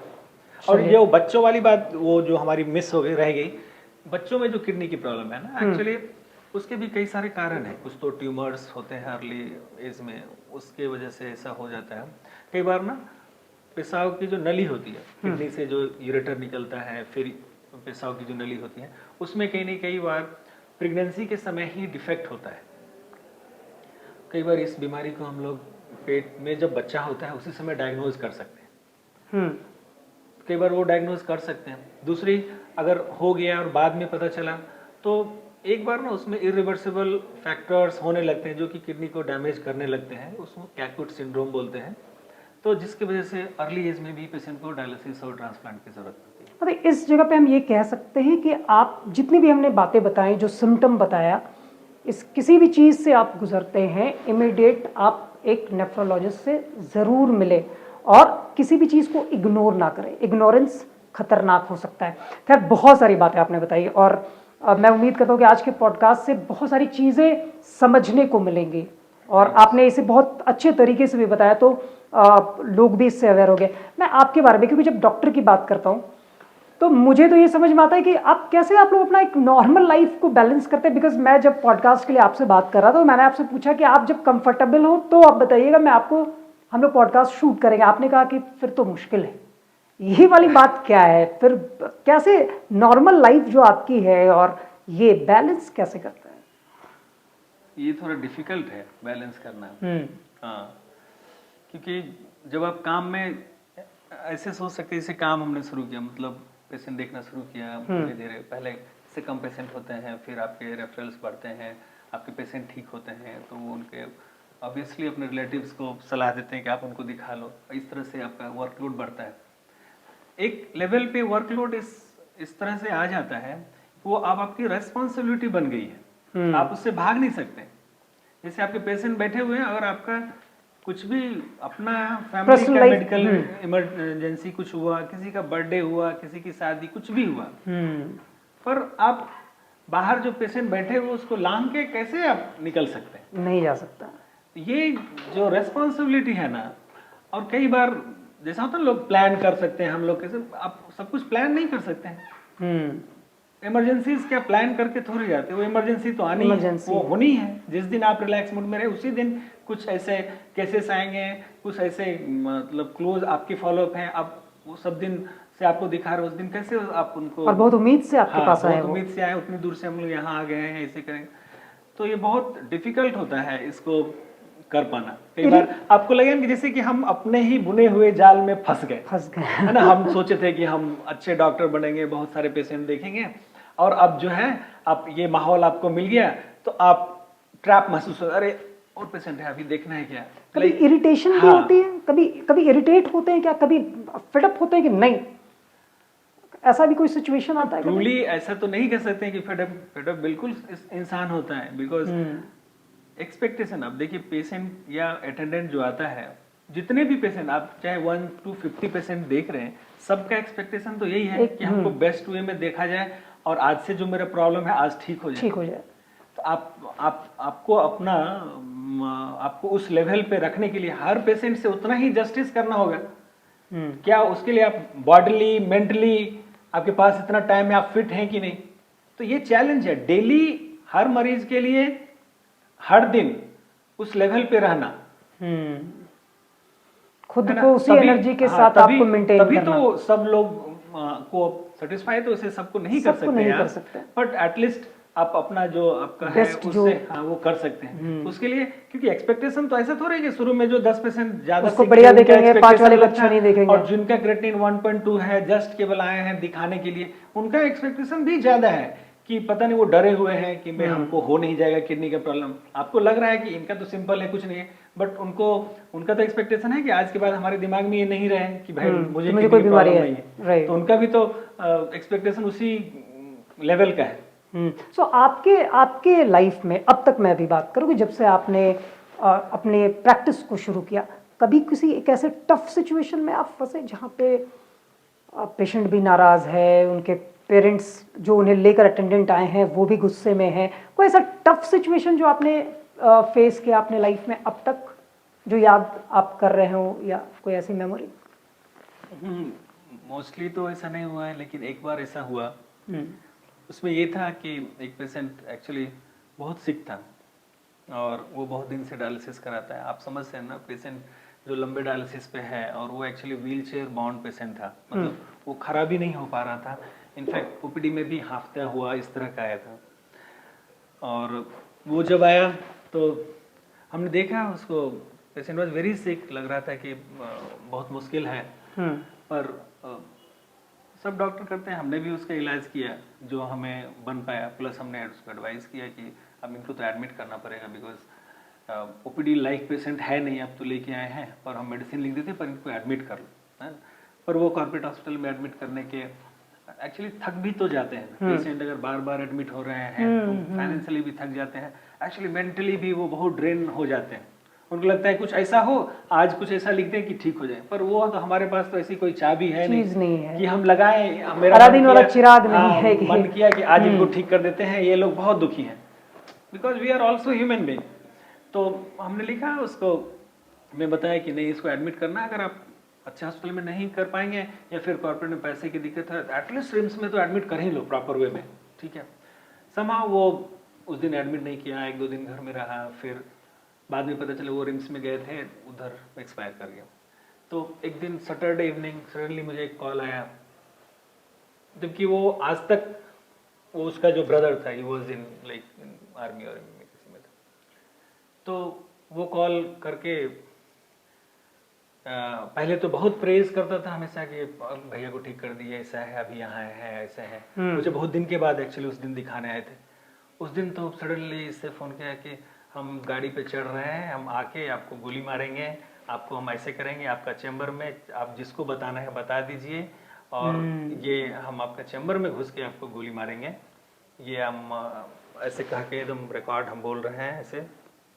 आप समझो मेरी स्थिति क्या होगी सैटरडे इवनिंग। और मुझे लगा कि जल्दी में पेशेंट, मैं कोशिश किया उसको फ़ोन पे सब कुछ समझाने का, उनका कंडीशन ऐसा था, ये था, बट ही वाज फार। उसे लग रहा था कि हर बार तो ठीक हो रहे थे, इस बार क्यों नहीं ठीक हो पाए। हमेशा तो यही होता है ना कि हर बार तो ठीक हो जा रहे थे, इस बार क्यों नहीं ठीक। प्रॉब्लम भी तो धीरे धीरे बढ़ती है, एंड एक बार ट्रीटमेंट का, बॉडी का भी एक स्टेज होता है। सो इमोशन ज्यादा हावी था। हाँ, तो हमारा दिन बहुत खराब गुजरा है। आगे 2-3 दिन बहुत मुश्किल से फिर बैलेंस किया। हाँ, बहुत मुश्किल। तो वो फिर आए या नहीं आए? फिर मुझे जो वो थाना प्रभारी वगैरह होते हैं उनको अच्छा, उनको आपने कंसल्ट किया, बिकॉज बताना ज़रूरी है। फिर उन्होंने हेल्प किया एक्चुअली, उनको ट्रेस किया कहाँ पे अभी है, फिर आया, उनको लेके भी आए हमारे चैम्बर में, ओके। वो आके माफ़ी भी मांगा। तो जो स्ट्रेस से गुजरने से ये सब कुछ चीज़ें Right. हैं एक्चुअली राइट नाउ। इतने ज़्यादा हो रहे हैं ना कि डॉक्टर्स को कोई मार दिया, कोई चैम्बर में घुस के इस तरह से, वो क्या कर सकता है? वो तो आपके जैसे इंसान बिल्कुल। है ना, उसने जो पढ़ा है किया है। जैसे बताया ना, हर पेशेंट को आप 100% तो दे नहीं सकते हैं, कहीं ना ऊंच नीच हो ही जाएगा। सो इट वाज सब कोई इमोशनल। ठीक हो नहीं सकता है। और Exactly. उसके लिए एक समझना है ना, बीमारी तो डॉक्टर ने नहीं दिया ना, बीमारी तो हुई है। और सब आदमी, जैसे मैंने 10 में से एक बीमार हो रहा है, तो उसको कौन दिया? सर यही है ना, ये प्रोपोर्शन है ना, उसको खैर तो किसी न किसी को बीमार होना पड़ेगा। इसीलिए तो हम डॉक्टर को भगवान कहते हैं, शायद इसीलिए वो भगवान वाली जो उम्मीद कभी कभी हाँ, बन जाती ये- है, इमोशनल जो टच है वो ज्यादा हावी हो जाता है रादर देन जो ट्रीटमेंट चल इससे रहा क्या है। ना, एक्चुअली मैं पता नहीं बोलना चाहिए कि नहीं, इससे एक्चुअली सोसाइटी को नुकसान पहुंच रहा है। सोसाइटी को कैसे नुकसान पहुंच रहा है? वो डॉक्टर डरे हुए हैं ना, अभी अपने चैम्बर में देख रहे हैं, डरे हुए हैं। अभी जैसे सीरियस पेशेंट आएगा उसके में लिख देगा हमारा, या ओपीडी पेपर पे लिखा रहता है ना कि यहाँ पे सीरियस पेशेंट का इलाज नहीं होता है, इसको हॉस्पिटल में ही ले जाइए, जिनका भी ऑक्सीजन वगैरह कम हुआ। वो एक क्या करेगा? नेगेटिव इम्पैक्ट भी जा रहा है, क्योंकि सोसाइटी डॉक्टर्स को भी झेलना थोड़ा पड़ा। वहाँ पे अब क्या है ना, वो तो ले जाएंगे हॉस्पिटल में, कॉर्पोरेट हॉस्पिटल में ले जाएंगे, ठीक है, और फिर बिल बढ़ेगा, राइट। क्योंकि वो सेंस ऑफ, आप कह सकते हैं ना कि सिक्योरिटी वो नहीं फील करता है ना, कि पता नहीं हम कह रहे नहीं, कुछ नहीं हो पाया तो बिना मतलब हम फंस जाएंगे।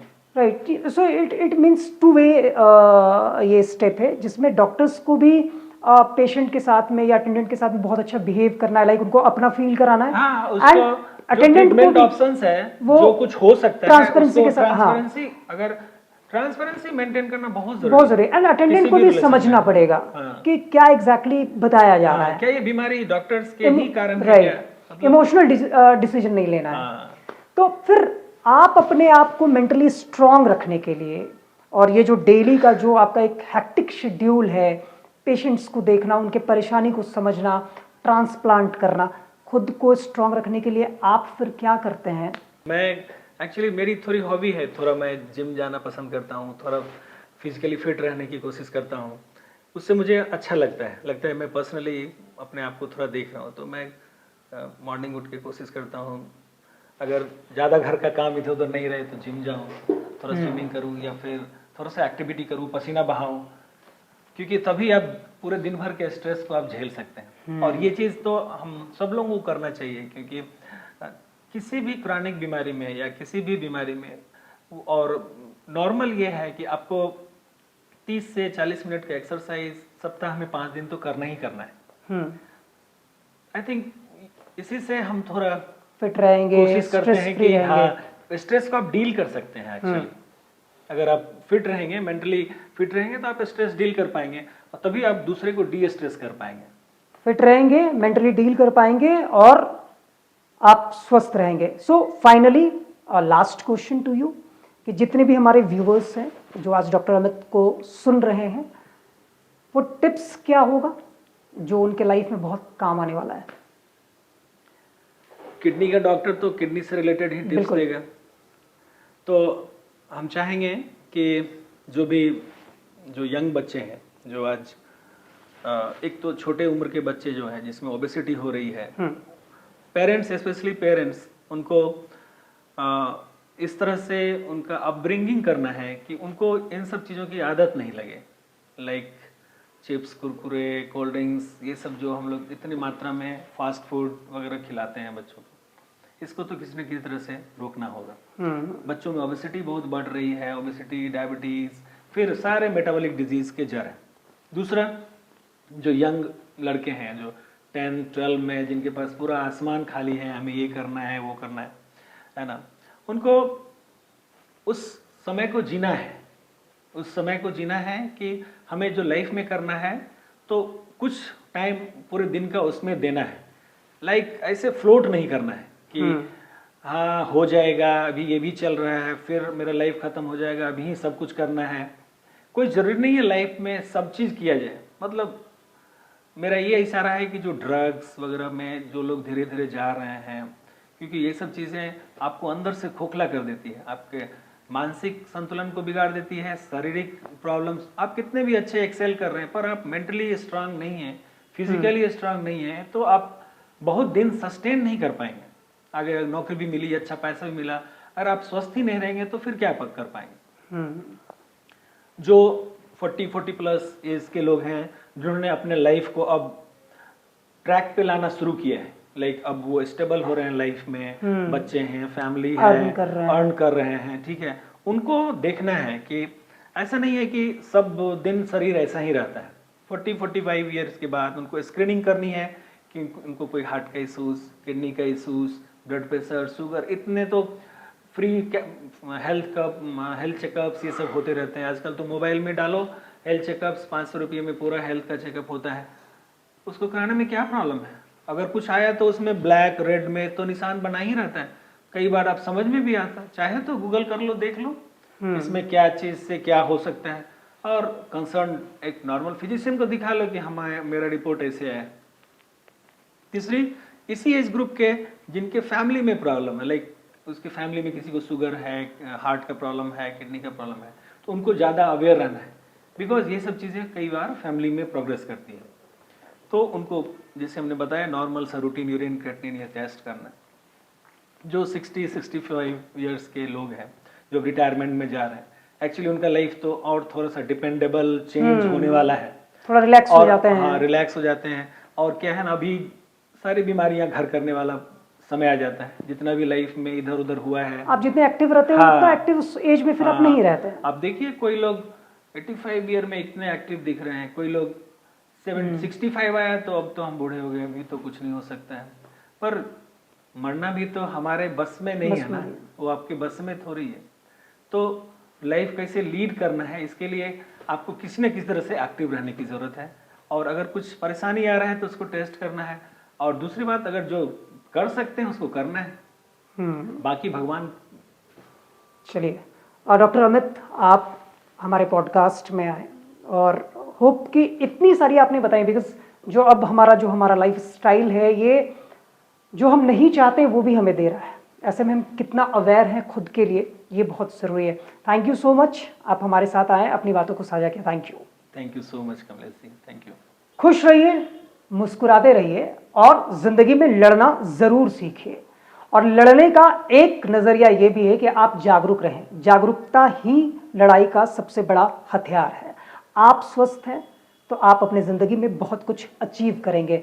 मैं ये कामना करता हूँ और मैं ये सोचता हूँ कि आप बिल्कुल वैसा ही करेंगे जो हमारे लिए और हमारे स्वास्थ्य के लिए बहुत ज़रूरी है। नेक्स्ट पॉडकास्ट में मिलूंगा एक नए मेहमान के साथ। नमस्कार।